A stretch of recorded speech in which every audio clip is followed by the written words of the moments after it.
Welcome to cooking it simple. ഞാൻ Jessy. ഒരുപാട് പേര് റിക്വസ്റ്റ് ചെയ്യുന്ന ഒരു കാര്യമാണ് വിപ്പിംഗ് ക്രീം വീട്ടിൽ ചെയ്യാൻ പറ്റുമോ, അങ്ങനെ ഒരു റെസിപ്പി ചെയ്യുമോ എന്നുള്ളതൊക്കെ. അപ്പോൾ നമ്മൾ കടയിൽ നിന്ന് ക്രീം വാങ്ങിക്കാതെ എളുപ്പത്തിൽ വീട്ടിൽ വിപ്പിംഗ് ക്രീം ഉണ്ടാക്കുന്ന ഒരു മെത്തേഡാണ് ഇന്ന് കാണിക്കാനായിട്ട് പോകുന്നത്. വീട്ടിലുള്ള ചേരുവകൾ മാത്രം മതി നല്ല സ്റ്റിഫായിട്ടുള്ള പെർഫെക്റ്റ് ക്രീം ഉണ്ടാക്കുന്നത് എങ്ങനെയാണ് നമുക്ക് നോക്കാം. ഇതിനായിട്ട് നമുക്ക് ആദ്യം തന്നെ വേണ്ടത് കോഴിമുട്ടയാണ്. കോഴിമുട്ട ഉപയോഗിച്ചിട്ടാണ് നമ്മൾ ഈ ഒരു വിപ്ഡ് ക്രീം ചെയ്യാനായിട്ട് പോകുന്നത്. മുട്ടേൻ്റെ അകത്തുനിന്ന് മുട്ടയുടെ വൈറ്റ് മാത്രം എടുക്കുക. യോക്ക് തീരെ വരാൻ പാടില്ല.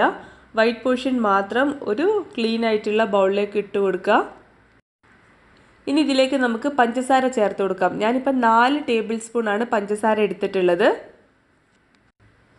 അപ്പം നിങ്ങൾ വിചാരിക്കേണ്ട മുട്ട ചേർത്ത് കഴിഞ്ഞാൽ മുട്ടയുടെ മണം ഉണ്ടാവും, ക്രീമിന് ആ ഒരു ടേസ്റ്റ് ഉണ്ടാവുന്നൊന്നും ഒന്നും ഉണ്ടാവില്ല. നിങ്ങൾ കടയിൽ നിന്നൊക്കെ വാങ്ങിക്കുന്ന കേക്കിൻ്റെ മേലുള്ള ഐസിങ് പോലെ തന്നെ ഉണ്ടാവും.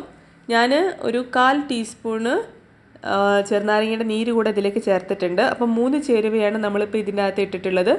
ഇതൊന്ന് മിക്സ് ചെയ്യുക. അതിനുശേഷം നമുക്ക് ഇതൊന്ന് ഡബിൾ ബോയിൽ ചെയ്തിട്ടെടുക്കാം. ഞാൻ അടുപ്പത്ത് ഒരു പാത്രത്തിൽ വെള്ളം വെച്ചിട്ടുണ്ട്. വെള്ളം നന്നായി തിളച്ച് വരുന്ന സമയത്ത് ഈ ഒരു മുട്ടയുടെ ബൗൾ ഇതിൻ്റെ മേലെ വെച്ച് കൊടുക്കുക. എന്നിട്ട് ഇടയ്ക്കൊന്ന് ഇളക്കി കൊടുക്കുക. ഇത് നിങ്ങൾ 1.5 മിനിറ്റാണ് അടുപ്പത്ത് വെച്ചിട്ട് ചൂടാക്കേണ്ടത്. 2 മിനിറ്റിൽ കൂടുതലാവാൻ പാടില്ല. 2 മിനിറ്റ് കൂടിക്കഴിഞ്ഞാൽ ഇത് വെന്ത് പോവും. ഈ ഒരു പാകം, അതായത് ഈ ഒരു നൂൽപ്പരുവം പാകമില്ലേ, ഈ ഒരു പാകം വരെയാണ് കുക്ക് ചെയ്യേണ്ടത്. അപ്പോൾ കുക്കിംഗ് ടൈം വളരെ ക്രൂഷ്യലാണ്, അത് പ്രത്യേകം ശ്രദ്ധിക്കുക.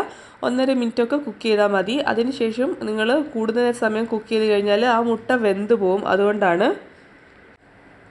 അതിനുശേഷം ബീറ്റർ ഹൈ സ്പീഡിലിട്ടിട്ട് ചൂടോട് കൂടി തന്നെ ഇത് നന്നായിട്ട് ബീറ്റ് ചെയ്തിട്ടെടുക്കുക. ബീറ്റ് ചെയ്യാൻ തുടങ്ങുന്ന സമയത്ത് തന്നെ നിങ്ങൾക്ക് കാണാനായിട്ട് പറ്റും ഇതിൻ്റെ കളറൊക്കെ ചേഞ്ച് ആയിട്ട് നല്ല ക്രീമി കൺസിസ്റ്റൻസി ആയിട്ട് വരുന്നത്. ബീറ്റർ ഇല്ലാത്തവർക്ക് ഒരു വൈഡ് വിസ്ക് ഉപയോഗിച്ചിട്ടും ഇത് ബീറ്റ് ചെയ്തിട്ടെടുക്കുക കേട്ടോ. ഇത് സാധാരണ കടകളിലൊക്കെ യൂസ് ചെയ്യുന്ന ആ ഒരു ടൈപ്പ് വിപ്ഡ് ക്രീം തന്നെയാണ്. ഇതിന് ഫ്ലേവറിനായിട്ട് ഞാൻ കുറച്ച് വാനില എസൻസ് ചേർത്ത് കൊടുക്കുന്നുണ്ട്. ഒരു 1/4 ടീസ്പൂണൊക്കെ മതിയാവും. നിങ്ങളുടെ കയ്യിൽ ഏതാണോ എസൻസ് ഉള്ളത്, നിങ്ങൾക്ക് ഏത് ഫ്ലേവറാണോ കേക്കിന് ചെയ്യേണ്ടത് ആ ഒരു ഫ്ലേവർ നിങ്ങൾക്ക് ചേർത്ത് കൊടുക്കുക. എന്നിട്ട് നന്നായിട്ട് സ്റ്റിഫ് ആവുന്നവരെ ബീറ്റ് ചെയ്യുക. ഇത് എത്ര നേരം വേണമെങ്കിലും നിങ്ങൾക്ക് ബീറ്റ് ചെയ്യാം. പിരിഞ്ഞൊന്നും പോവില്ല. സാധാരണ നമ്മൾ കടയിൽ നിന്ന് വാങ്ങിക്കുന്ന ചില വിപ്പിംഗ് ക്രീമിൻ്റെ പോലെ പിരിഞ്ഞൊന്നും പോവില്ല. ഹൈ സ്പീഡിലിട്ടിട്ട് വിപ്പ് ചെയ്യുകയാണെന്നുണ്ടെങ്കിൽ 2 മിനിറ്റ് തന്നെ വിപ്പ് ചെയ്താൽ മതി. അത് നല്ല തിക്കായിട്ട് തന്നെ കിട്ടും. ഇതിലേക്ക് 2 നുള്ളു ഉപ്പ് കൂടെ ചേർക്കണം. ഇത് നിങ്ങൾക്ക് ആദ്യം ചേർത്ത് കൊടുക്കാം. ഞാൻ മറന്നുപോയതാണ് ചേർക്കാൻ. അപ്പോൾ അതും കൂടെ ചേർത്തിട്ട് ഞാൻ ഒന്ന് ബീറ്റ് ചെയ്തിട്ട് എടുക്കുന്നുണ്ട്.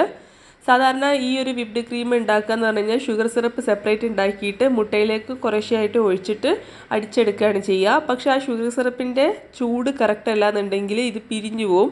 അപ്പോൾ ഈ ഒരു മെത്തേഡ് എന്ന് പറഞ്ഞാൽ ഏറ്റവും സിമ്പിളായിട്ടുള്ള മെത്തേഡാണ്. ഇപ്പോൾ ഇതാ കണ്ടില്ല, നല്ല സ്റ്റിഫായിട്ട് നമ്മുടെ ക്രീം റെഡിയായി വന്നിട്ടുണ്ട്.